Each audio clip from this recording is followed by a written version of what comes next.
Hey guys, welcome back to my channel. अगर आपने subscribe नहीं किया तो प्लीज़ सब्सक्राइब कर लीजिए ताकि आपको आने वाले टाइम पे नोटिफिकेशन मिलता रहे। तो बिना डिले किए हुए बात करते हैं आज के द हिंदू न्यूज़पेपर के एक आर्टिकल के बारे में, जो कि आपके इंग्लिश स्पीकिंग के लिए बेनिफिशियल रहेगा। कम्पिटिटिव एग्ज़ाम की बहुत सारी अच्छी नॉलेज मिलेगी जिसको आप मेंस आंसर राइटिंग में यूज़ कर सकते हैं यूपीएससी या स्टेट पीसीएस के लिए।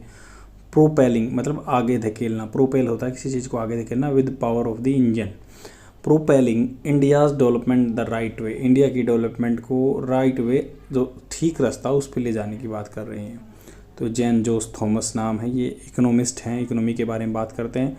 एट दी आईआईटी दिल्ली के राइटर हैं ये। तो जो भी इसमें कंटेंट दिया हुआ उसको मैंने सिंप्लीफाई करके लिख दिया ताकि आप अच्छी तरह क्वेश्चन आंसर फॉर्म में इसको देख सकें। अब यहाँ पे राइटर बात करते हैं प्रोपेलिंग इंडिया की डेवलपमेंट को the right way in a matter. तो राइट जो अच्छा और ठीक रास्ता है, in a matter of few days, ये कुछ ही दिनों का काम है। India became the first nation, India बन गया था first nation to land a rover on the south pole of the moon. आपको पता है इंडिया बन गया था पहला country south pole of the moon, मतलब नियर बाई हमने साउथ पोल के अपना वहाँ पे रोवर रख दिया है। Followed up with a mission to study the sun, जिसके बाद हम L1 की बात कर रहे हैं। यट फिर भी this is also a moment, also the moment to revisit, दोबारा से नैगिंग कंसर्न। नैगिंग होता है बार बार कोई आपको सताता है कोई चीज़, जैसे कोई मान लो पीछे पड़ा ही हुआ आपके, उसको बोलते हैं बहुत नैगिंग करता है ये। कंसर्न चिंता, तो जो चिंता करने वाली, चिढ़ाने वाली चिंता है। How do such stellar achievement, जो स्टेलर बहुत एक फैंटेस्टिक अचीवमेंट है। Stand alongside the persistent of poverty, लगातार हुए गरीबी को and destitution for millions of Indian, गरीबी और फटे पुरानी हालत में डेस्टिट्यूशन बोलते हैं उसको, मिलियन ऑफ इंडियंस मतलब लाखों के आदमी हैं। मून शॉट, मून जैसे मून पे गए थे वैसे ही अप्रोच लिया गया। Development even before the government setup the ISRO, government ने इसरो सेटअप किया था 1969 में, उससे पहले भी एक मून शॉट अप्रोच लिया गया था। मतलब जैसे ही एक बार मान लो मून पे पहुंच गए वैसे ही एक मतलब स्टेप ले लिया। The country was having a significant research programme in space science, country उसी टाइम पर भी बहुत सिग्निफिकेंट, बहुत अच्छी मात्रा में स्पेस साइंस में एडवांसमेंट कर चुका था। It was then coordinated by the department of atomic energy, तो ये इसको कोऑर्डिनेटेड किया गया by the department of atomic energy founded in early 1950, जिसको 1950 में पाया गया था। ड्यूरिंग द 2 डिकेड्स, अगर मान लो पिछले 2 दशकों की बात करें, ऑफ द 1950 एंड 1960, 1950 और 1960 की, number of public sector units, बहुत सारी पब्लिक सेक्टर यूनिट थी एस्टैब्लिश की गई थी। Diverse area of public industrial production में भी that include steel, fertiliser, machine tool, electric machinery, drug production and petrochemical. Taken together अगर हम इनको इकट्ठा कर लें, दिस पब्लिक इन्वेस्टमेंट, ये जो पब्लिक इन्वेस्टमेंट है, so that India was determined to become a serious player in the advance technology of the time despite the multifold challenges facing the young nation. अगर मान लो इन सभी चीज़ों को इकट्ठा कर लिया जाए, पब्लिक इन्वेस्टमेंट ये बताती है कि इंडिया वाज डिटरमाइंड, इंडिया बिल्कुल पुख्ता था to become a serious player बनने के लिए इन दी एडवांस टेक्नोलॉजी में of the time despite the multifold, मतलब कई तरह के challenges facing the young nation. The momentous step India had taken in the decades immediately after the independence, तो ऐसे मोमेंटस बिल्कुल अच्छे वाले स्टेप लिए इंडिया ने, हैड टेकन ले चुका था, हैड वर्ब की थर्ड फॉर्म ले चुका था, इन द डिकेड्स मतलब पिछले दशकों में, इमीडिएटली आफ्टर द इंडिपेंडेंस, जब 1947 में हम आज़ाद हुए उसके अगले 10 साल में ही मोमेंटस बहुत अच्छे स्टेप ले लिए थे। कैरेक्टर बाइज ए मून शूट, इसको हम बना सकते हैं मून शूट कह सकते हैं। जैसे मून शॉट, मून पे गए हैं, अप्रोच टू द डेवलपमेंट के लिए ऐसा अप्रोच लिया गया। डिप्लॉइंग मतलब सारी चीज़ों को लगाना, modern industrialisation to shake off ills of the past, तो अपने जो पास्ट में मतलब बुराइयाँ थी उनको झाड़ने के लिए, मतलब सारी बीमारियों को ख़त्म करने के लिए उसने डिप्लॉय कर दिया था मॉडर्न इंडियनाइजेशन, मतलब यहाँ पे इंडस्ट्रियलाइजेशन आ गई थी। However India moon shoot development strategy was the only partially successful, आधी सक्सेस हुई थी, ज़्यादा फैक्ट्रियों में इन्वेस्ट कर दिया।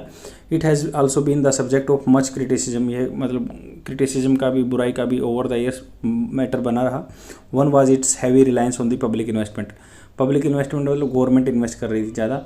And two the investment were being miscredited, जो इन्वेस्टमेंट थी, बचत थी, उसको मिसक्रेडिटेड किया गया अकॉर्डिंग टू सम इकोनॉमिस्ट के अनुसार। Being a labour surplus country, अगर लेबर सरप्लस कंट्री की बात करें, इट वाज आर्ग्यूड, ये आर्ग्यू किया गया, India should have stuck to its comparative advantage the labour intensive industry.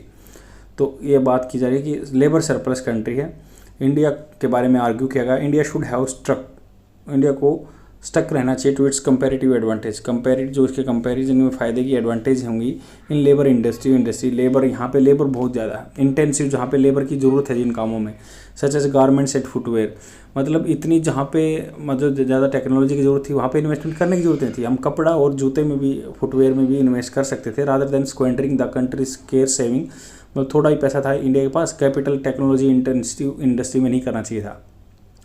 It was because, इसलिए द स्टेट और the government could not intervene effectively, तो स्टेट गवर्नमेंट है या गवर्नमेंट उसको हस्तक्षेप नहीं कर पाई टू रिड्यूस इनइक्वालिटी और इंश्योर सोशल डेवलपमेंट के लिए। For the downtrodden disadvantage, downtrodden मतलब कुचले हुए डिसएडवांटेजेस हैं जो due to lack of assets translate into the hurdles, तो लैक ऑफ असेट्स है, आपके पास पैसा नहीं है, उसको ट्रांसलेट करना into hurdles into acquiring education, given that India has consistently लगातार under invested in basic education for the masses, तो अंडर इन्वेस्टेड किया, कम पैसा इन्वेस्ट किया बेसिक एजुकेशन में, जो जनता के लिए भी कम पैसा जुटा गया, खर्च किया गया। As a result historically determine inequality, जो हिस्ट्री से इनइक्वालिटी चली आ रही थी सोशल स्फेयर में, सामाजिक क्षेत्र में, गेट रेप्लिकेटेड, वो कॉपी हो गई in the labour market with the better paying job. अगर मान लो अच्छी पेमेंट की बात करें, going more to privilege group, तो अच्छी जो चीज़ें थी वो अच्छे प्रिविलेज ग्रुप के साथ चलेगी, who had greater access to higher education, जिनके पास हायर एजुकेशन का एक्सेस था। परसिस्टेंस जो बनी हुई थी persistent of inequality has negatively impacted industrial and economic growth in India. अगर लगातार जो इनइक्वालिटी बनी हुई थी उन्होंने नेगेटिवली इम्पैक्ट किया इंडस्ट्री को या economic growth in India. Domestic demand has been lopsided, मतलब एक तरफा थी, coming as it does largely from the upper income classes. मान लो अगर बात करें, ये mostly upper class income classes से आते थे, who constituted only small tough substantial in absolute number, small आती है, थोड़ी आती है, substantial in absolute number segment of the population. This had slow down the growth of manufacturing high quality, तो इसने स्लो डाउन कर दिया था ग्रोथ का manufacturing of high quality mass consumption of goods including food production garment. Way forward की बात करेंगे तो we need to have a clear recognition, clear हमें पहचानना है ऑफ व्हाट वेंट रॉन्ग, क्या गलत किया हमने उस टाइम पे, what we got it right, कुछ क्या अच्छा किया, with the ambitious development strategy, जो मतलब हमारे एम्बिशन थे, टारगेट थे, India launch immediately after the independence. At the same time, उसी टाइम पे भी इंडिया मस्ट रीडबल, मतलब फास्ट कर देना चाहिए एफर्ट, जो अपने प्रयास है to make economic growth more inclusive, मतलब सबको सम्मिलित करके चलना। ऐसा नहीं है कि मतलब कोई एक सेगमेंट जो पॉपुलेशन का वो अमीर हो गया बाकी गरीब हो गए, ब्रॉड बेस्ड बनाना है। एजुकेशन स्पेशली हायर एजुकेशन की बात करें, should be accessible to are, सब के लिए एक्सेसिबल होनी चाहिए, सब पहुंच सके वहाँ तक, इंक्लूडिंग दी डिस्पोजेस्ड, मतलब अगर मान लो जो मतलब लाइन से उतरे हुए हैं, जिनकी कंडीशन वनरेबल है, तो उनको भी एक्सेस होना चाहिए हायर एजुकेशन का। India mission to use technology, India का जो मिशन है टेक्नोलॉजी यूज़ करने का, to propel itself to a higher level of development, इसको आगे धकाना, higher level of development is half won, आधा जीता का। Now if the countries billion strong masses acquire, अगर मान लो कंट्री के बिलियन जो स्ट्रॉन्ग मासेज जनता है, acquire the social and human capability required for upward mobility, that will be the equivalent of a lunar take off economic progress, तो उसको equivalent किया जाएगा lunar take off in the economic progress में भी count किया जाएगा। I hope आपको समझ में आया होगा। ये पूरा आर्टिकल ये बात करता है कि भाई हमने आज चांद पे पहुंच गए हैं हम साउथ एरिया में, या आगे जो हमने लूनार मिशन भी भेजने वाले हैं। फिर भी इंडिया की जो एक चिढ़ाने वाली बात है, नेगिंग करने वाली कंसर्न चिंता है कि बहुत सारे अच्छे अचीवमेंट हैं along the side persistent of poverty, गरीबी आज तक भी इंडिया में है, बहुत फटे पुराने हालात में बहुत सारे इंडियन रहते हैं। इंडिया ने मून शॉट एक अप्रोच दिया, उसको मून शॉट नाम दिया, जैसे एकदम से चंद्रमा पे पहुंचने का अप्रोच किया। इवन बिफोर द गवर्नमेंट, जब गवर्नमेंट इसरो सेटअप किया था 1969 में, उससे पहले ही अप्रोच ले लिया था इन्होंने। तो कंट्री क्या है, सिग्निफिकेंट रिसर्च प्रोग्राम थे स्पेस साइंस में उस टाइम पे भी 1969 में, बट इसरो ने coordinated by the department of atomic energy है, वो किया था 1950 में बना था। तो 1950 से 60 के बीच में बहुत सारे गवर्नमेंट ने PSU बना दिए, पब्लिक सेक्टर अंडरटेकिंग बना दी, और पब्लिक का पैसा वहाँ पे लगाया गया, जिसमें भाई इलेक्ट्रिसिटी वगैरह, मशीनरी वगैरह, ऐसे पेट्रोकेमिकल्स वगैरह लेके आए। अगर इनको इकट्ठे की बात करें तो पब्लिक इन्वेस्टमेंट थी, जो मतलब गवर्नमेंट का पैसा था, so that India was determined to become serious player. तो इंडिया को सोचा गया था कि ये सीरियस प्लेयर बनेगा एडवांस टेक्नोलॉजी में, बट यहाँ इंडिया में पॉपुलेशन बहुत ज़्यादा थी और लेबर इंटेंसिव इंडस्ट्री लगानी चाहिए थी, जैसे कपड़े की बात थी, फुटवेयर की बात थी, अगर हम इनमें इन्वेस्टमेंट कर देते तो हमारे बंदों का जो पुरानी जो कॉलोनियल टाइम पे जो हमारी बीमारियां थी, वो गरीबी थी, वो हटा सकते थे हम। हालांकि जो मून सेट डेवलपमेंट स्ट्रेटजी अपनाई गई थी वो पार्सली आधी ही सक्सेस हुई थी। और जैसे कुछ इकोनॉमिस्ट कहते हैं कि भाई 2 गलत स्टेप लिए गए थे। लेबर इंटेंसिव वाला मैंने बता ही दिया कि जहाँ पे ज़्यादा मजदूरों की ज़रूरत थी ऐसा काम में इन्वेस्ट करना चाहिए, ना कि ज़्यादा टेक्निकोलॉजिकल मतलब इंटेंसिव इंडस्ट्री में हमें पार्टिसिपेट नहीं करना चाहिए था। तो ये कहते हैं कि भाई राइटर कहता है कि पास्ट में जो बहुत सारी इनइक्वालिटी थी वो ऐसे की वैसे चली आ रही हैं, हमें उस पर रिविजिट करना पड़ेगा कि हमने पास्ट में क्या गलती की है और हम क्या अवॉइड कर सकते थे।